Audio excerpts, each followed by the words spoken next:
Hello dear students, क्या आप भी बिगिनर हो और क्या आपके मन में भी यह सवाल खटक रहा है कि क्या मुझे सीएसआई नेट जैसे एग्जाम के लिए तैयारी करना चाहिए या फिर किसी अदर सेक्टर के अंदर जॉब करना चाहिए।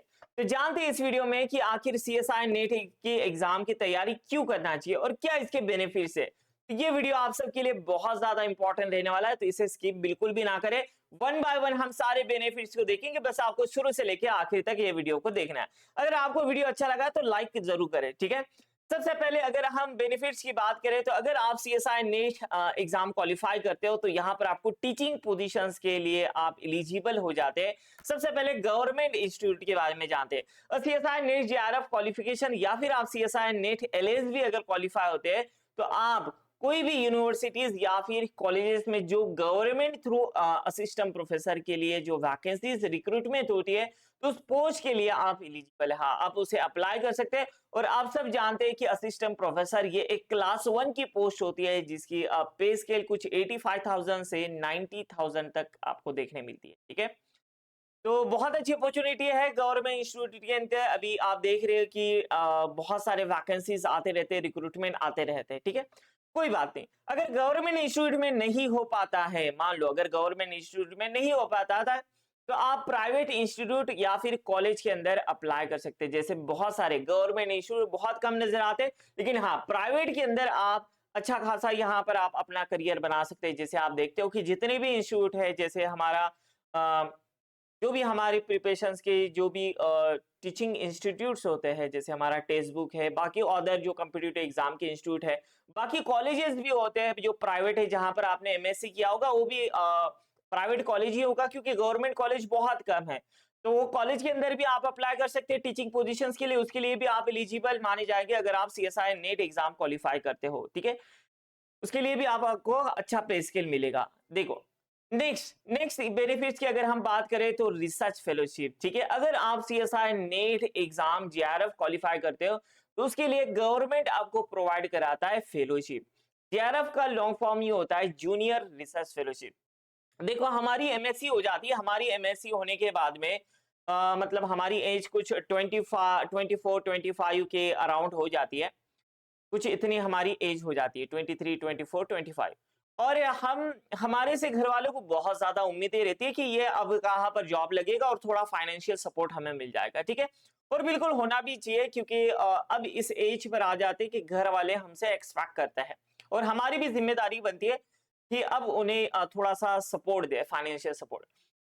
तो गवर्नमेंट क्या चाहता है कि भाई आप किसी अदर सेक्टर में जाकर आप जॉब करेंगे, उससे अच्छा है कि आप इंडिया के लिए काम करें, हमारे देश के लिए काम करें, अपने देश के लिए काम करें। तो गवर्नमेंट आपको फेलोशिप देती है, 5 साल के लिए फेलोशिप देती है और पर मंथ आपको 37,000 पर मंथ। 30 जेआरएफ की अगर मैं बात करूं, जेआरएफ की अगर मैं बात करूं तो 37,000 पर मंथ। और जो भी एचआरए होगा आपका 8% एचआरए, तो जो जैसे मेट्रो सिटीज है तो मेट्रो सिटीज के अंदर आपको देखने मिलता है कुछ 7,450 ऐसा कुछ आपको देखने मिलता है, प्लस आपका एचआरए होगा, ठीक है। तो ये एचआरए सिटी वाइज डिपेंड करेगा, अगर मेट्रो सिटी होगा तो ज्यादा क्योंकि वहां पर हाउस रेंट अलाउंस ज्यादा होता है। 2 साल आपको जेआरएफ मिलता है, उसके बाद में जो 2 साल के बाद में एसआरएफ के अंदर कन्वर्ट हो जाता है। ये कुछ आपको अप्रोक्सीमेटली 45,000 के आसपास देखना है, 45 या फिर 44,000 के आसपास प्लस एचआरए, ठीक है। मैं एक अप्रोक्सीमेटली यहाँ पर बता रहा हूँ, एसआरएफ की मुझे एग्जैक्ट वैल्यू नहीं पता है। तो रिसर्च फेलोशिप आपको गवर्नमेंट प्रोवाइड करता है। तो आप देख सकते हैं कि अगर आप प्राइवेट सेक्टर में अगर चले भी जाते हैं कहां पर, जहां पर एमएससी करने के बाद में, तो आपको 10 से 15,000 रुपए मिल जाएंगे। लेकिन यहाँ पर अगर आप सीएसआई नेट जेआरएफ एग्जाम अगर क्वालिफाई करते हो तो यहाँ पर आपको 37,000 पर मंथ प्लस एचआरए आपको दिया जाएगा। उसके बाद में 3 साल के लिए एसआरएफ। और सबसे इंपॉर्टेंट बात, आप इंडिया के कोई भी इंस्टीट्यूट के अंदर अपना रिसर्च कर सकते हो। कौन कौन से इंस्टीट्यूट है उसके बारे में भी मैं बात करूंगा, लेकिन जहां पर आप पीएचडी करना चाहते हैं, जहां पर ये पीएचडी के लिए दिया जाता है, यहाँ पर ये जो फेलोशिप दी जा रही है किस लिए है कि इंडिया के लिए आप रिसर्च करें और देश का नाम रोशन करें, ठीक है। तो आप इंडिया के टॉप इंस्टीट्यूट में आप पीएचडी कर सकते हो और गवर्नमेंट आपको पैसा देगा। तो इसका मतलब आपको आपकी पीएचडी भी हो जाएगी और साथ ही साथ उसका आपको पैसा भी मिलेगा, एक्सपीरियंस मिलेगा एक नेशनल में या फिर किसी और इंस्टीट्यूट में काम करने का। Third, pharma industry. जैसे कि आप देख रहे हैं कि आज के ज़माने में फार्मा एक सबसे बेहतरीन और सबसे इम्पोर्टेंट हम बोल सकते हैं यहाँ पर सेक्टर बन चुका है करियर के लिए, क्योंकि डे बाय डे मेडिसिन्स आती जा रही है, तो केमिस्ट्री इसके लिए बहुत ज़्यादा ज़रूरी है, ड्रग्स मॉलिक्यूल के साथ में डीलिंग होगी यहाँ पर। तो जब भी आप फार्मा इंडस्ट्री में अप्लाई करते हो तो बहुत सारे पोजीशंस होते हैं, आरए होता है, रिसर्च एसोसिएट होता है, प्रोजेक्ट एसोसिएट होता है।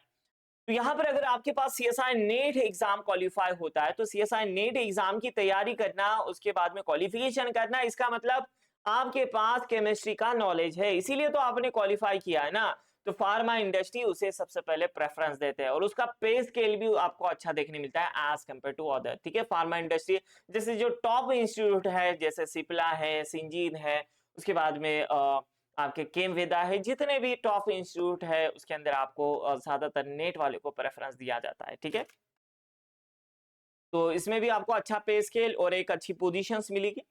के बाद में join DRDO scientific research organisation. DRDO कभी कभी बीच बीच में ऐसे वैकेंसीज निकाला जाता है, कभी कभी रिसर्च एसोसिएट की मिलती है, हाँ टेम्प्रोरी मिलती है। टेम्प्रोरी में काम करने के बाद में वो आपके वर्क के ऊपर डिपेंड करता है, आपका वर्क कैसा है, आपका परफॉर्मेंस कैसा है, उसके बाद में फिर वो गवर्नमेंट के अंदर कन्वर्ट होता है। याद रखना, तो सबसे पहले टेम्प्रोरी पोजीशन ही होती है यहाँ पर। हाँ, लेकिन हाँ सीएसआई नेट एग्जाम अगर क्वालिफाई है तो यहाँ पर उसके लिए अलग से वैकेंसीज, प्रोजेक्ट एसोसिएट के लिए वैकेंसीज निकाली जाती है जहां पर आप अप्लाई कर सकते हैं और आपको अच्छा खासा स्टेपन भी यहाँ पर दिया जाता है थ्रू डीआरडीओ। ठीक है, उसके बाद में आप कौन कौन से इंस्टीट्यूट है जहां पर आप सीएसआई नेट एग्जाम के बाद अप्लाई कर सकते हैं। रिसर्च एसोसिएट हो या फिर आपकी प्रोजेक्ट एसोसिएट हो या फिर कुछ गवर्नमेंट वैकेंसीज हो। तो देखो यहाँ पर अगर हम बात करें तो सबसे पहले यहाँ पर जो भी मिलेगा ना आपको, कुछ टेम्पररी पीरियड के लिए मिलेंगे, 2 साल 5 साल, उसके बाद में वो आपके परफॉर्मेंस के ऊपर डिपेंड करता है कि आगे आपको चांस दिया जाएगा, आपकी फेलोशिप बढ़ाई जाएगी। ये सब डिपेंड करता है इंस्टीट्यूट के ऊपर। जैसे इसरो, इसरो के अंदर वैकेंसीज निकाली जाती है। IICC, IISc, Indian institute of science Bangalore, national chemical laboratory, जहां पर हर बार आपको देखने मिलता है प्रोजेक्ट एसोसिएट की। तो वहां पर आप लोगों ने देखा भी होगा कि जो नॉन क्वालिफाइड स्टूडेंट होते हैं, जो सीएसआई नेट एग्जाम जैसी क्वालिफिकेशन नहीं होता, उनका जो पे स्केल होता है वो कम होता है। लेकिन जो सीएसआई नेट एग्जाम को क्वालिफाई कर जाते हैं उनका जो पे स्केल होता है, जो पे स्केल बोलने से अच्छा हम उसे फेलोशिप बोलेंगे या फिर स्टेपन बोलेंगे, तो स्टेपन आपको ज्यादा देखने मिलता है। ठीक है, ये जनरली जो है ज्यादातर इंस्टीट्यूट टेम्पररी पीरियड के लिए, शॉर्ट टर्म के लिए, फिर उसे उन्हें अगर परफॉर्मेंस अच्छा लगता है तो प्रोजेक्ट को एक्सटेंड कर सकते हैं। उसके बाद में आपको पीएचडी के अंदर कन्वर्ट किया जा सकता है और फिर आपको अलग अलग अपॉर्चुनिटीज वहां पर देखने मिलती है। जैसे Indian institute of technologies, IITs की बात हो रही है, इंडियन वेटरनरी रिसर्च इंस्टीट्यूट, उसके बाद में जितने भी इंस्टीट्यूट है, centre for studies in social science, Indian agriculture research institute, Indira Gandhi centre of for atomic research, टीफार, टीफार के लिए भी नेट के लिए अलग से प्रेफरेंस दिया जाता है। आपको पूछा जाता है कि are you qualified CSI net exam, उसके बेसिस पे यहाँ पर प्रेफरेंस दिया जाता है। Bhabha atomic research centre, BARC के थ्रू भी यहाँ पर रिक्रूटमेंट करते रहे, आपसे पूछा जाता है। ठीक है, तो इतने बहुत ज्यादा यहाँ पर आपको बेनिफिट्स देखने मिलेंगे। और सीएसआई नेट एग्जाम जब आप क्वालिफाई करोगे तो सबसे इंपॉर्टेंट बात, आपको केमिस्ट्री सीखने मिलेगी। अगर आपने पोस्ट ग्रेजुएशन कर रखा है, आप सब जानते हैं पोस्ट ग्रेजुएशन के अंदर हमारा डेप्थ नॉलेज नहीं होता, हमारे नॉलेज के ऊपर हमारी पकड़ नहीं होती है। तो जब आप सीएसआई नेट एग्जाम जैसे एग्जाम की तैयारी करते हो तो आपको एक नॉलेज गेन होता है। ठीक है, नॉलेज आपको आ जाता है और आप इस काबिल बन जाते हो कि आप केमिस्ट्री किसी और को समझा सको। ठीक है, और एटलीस्ट हमारे लिए जो काम के लिए इम्पोर्टेंट है उतनी तो हमें केमिस्ट्री आ ही जाती है। तो चाहे आप कोई भी सेक्टर में जाए, गवर्नमेंट में जाइए, प्राइवेट सेक्टर के अंदर जाइए, तो सीएसआई नेट एग्जाम की तैयारी एक बार जरूर करें। हाँ ठीक है, फिर बाद में अगर आपको लग रहा है कि आपको रिसर्च के अंदर जाना है, अब्रॉड के अंदर जाना है, अब्रॉड के अंदर जाकर रिसर्च कर सकते हैं, उसके लिए भी यहाँ पर प्रेफरेंस दिया जाता है सीएसआई नेट एग्जाम को, क्योंकि नेशनल लेवल है तो वहां पर भी आपको देखा जाता है। ठीक है, और सबसे इंपॉर्टेंट बात, गवर्नमेंट यहाँ पर फेलोशिप दे रहा है 5 साल के लिए, और पहले 37,000, उसके बाद में प्लस एचआरए आपको मिल रहा है, उसके बाद में एसआरएफ में कन्वर्ट हो रहा है। तो बाहर किसी और इंस्टीट्यूट में आप जाते हो तो आपको ये इतना अमाउंट नहीं देखने मिलेगा। तो आप सबको एक बार सीएसआई नेट एग्जाम की तैयारी जरूर करना चाहिए। अब अगर हम बात करें तो सीएसआई नेट एग्जाम की तैयारी कैसे करें, तो आप सबके लिए टेक्स्ट बुक हाजिर है। ठीक है, टेक्स्ट बुक सुपर कोचिंग जो कि CSI net get set exam की तैयारी कराता है। तो आप सबके लिए यहाँ पर एक बेहतरीन कोर्स लाया गया। अगर आप ऑलरेडी पढ़ाई कर चुके हैं या फिर आपको अच्छी खासी आइडिया है, आपने ऑलरेडी एग्जाम दे रखा है, तो आप सबके लिए बूस्टर कोर्स है। ठीक है, बूस्टर कोर्स है जहां पर आपको रिवाइज किया जाएगा कि आपने जो पढ़ रखा है वो कंसेप्ट को रिवाइज किया जाएगा, जहां पर आपको फुल एक्सेस भी दिया जाएगा कि हाँ ठीक है, हमने जहां पर भी पढ़ा था हमें ये टॉपिक नहीं पढ़ाया गया था, तो वहां पर आपको एक्सेस दिया जाएगा फुल रिकॉर्डेड कोर्स का, जहां से आप वो कंप्लीट को कवर कर सकते हैं, कुछ और एडिशनल चीजें आपके नोट्स के अंदर ला सकते हैं। ठीक है, साथ ही साथ मॉक टेस्ट भी यहाँ पर आपको प्रोवाइड की जाएगी और पीएचडी मेंटरशिप का प्रोग्राम का एक्सेस भी आपको दिया जाएगा, बिल्कुल फ्री होगा। अगर आप इन केस अगर आगे पीएचडी के लिए अप्लाई करते हैं तो इंटरव्यू के लिए कैसे तैयारी करना चाहिए, कुछ रेफरेंस की अगर जरूरत पड़ती है अलग अलग इंस्टीट्यूट में, कौन से सब्जेक्ट के लिए अप्लाई करना चाहिए, तो सारी यहाँ चीजें यहाँ पर आपको देखने मिलेगी। ठीक है, तो इसके लिए आपको क्या करना है, इसी वीडियो के नीचे अगर आप ये कोर्स परचेज करना चाहते हैं तो इसी वीडियो के नीचे आपको डिस्क्रिप्शन में लिंक मिल जाएगी, उसी ऑफिशियल वेज के थ्रू आपको क्या करना है, कोर्स को परचेज करना है।